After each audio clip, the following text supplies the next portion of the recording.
C'est-à-dire qu'il y a prolifération, profusion et au bout du compte perturbation. C'est-à-dire qu'il y en a trop, c'est-à-dire qu'il y en a toujours, c'est-à-dire on croule sous la poésie, on croule sous les dossiers, on croule sous les tentatives, les écritures poétiques. C'est-à-dire qu'il y a des doutes, il y a forcément des doutes, il y a beaucoup de doutes, il n'y a quasiment plus que des doutes.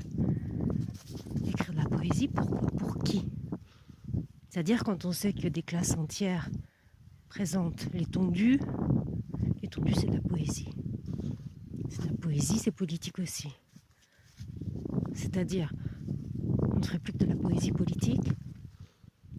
C'est-à-dire, c'est ça la perturbation. Parce que là, plongé en pleine nature, loin de la politique. C'est-à-dire, est-ce que c'est pas un geste politique aussi? Choisir la nature. C'est-à-dire qu'on est vite montré du doigt. Plus comme hippie. Un hippie, ça serait presque joli. Non, mais comme déserteur.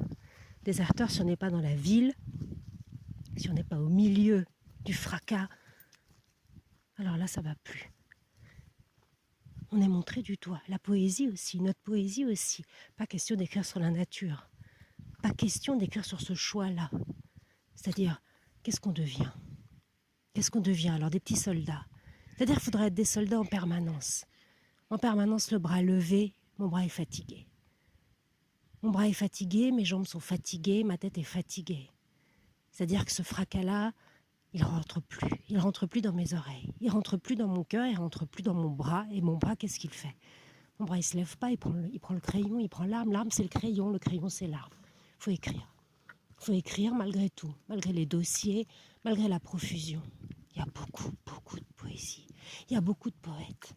Beaucoup de poètes, une poète, un poète. Hein. Il y a les deux. Les poètes femmes, les poètes hommes. Enfin, il y a de la poésie, c'est ça surtout. Il y a beaucoup de poésie. Je croule sous les dossiers, je croule sous les manuscrits. Qu'est-ce qu'on fait de tout ça? Alors finalement, tout ça c'est du levain pour le doute. Et le doute c'est bon pour l'écriture, c'est bon pour la santé. 1, 2, 3, 4, 5, 6, 1000 dossiers. Et puis des bons projets, des bonnes poésies, des bonnes perturbations. Alors qu'est-ce qu'on fait? Eh ben on continue. On continue, on grimpe. On grimpe toujours vers un sommet qu'on n'atteindra jamais. Une poésie comment? J'ai même pas de mots pour cette poésie-là. Une poésie qui serait une grande claque dans les yeux. Une claque dans les yeux, quand tes yeux sont devenus des cailloux que tu peux même plus fermer les paupières. Les paupières, elles te font mal. Le monde, il te fait mal. Qu'est-ce qu'on fait avec un monde qui fait mal? Oh, qu'est-ce qu'on fait? Ouais, mais bon, à ce moment-là, c'est de l'arnaque, ça. C'est pas du travail, ça. Faut arrêter les coups des mains. C'est de l'arnaque.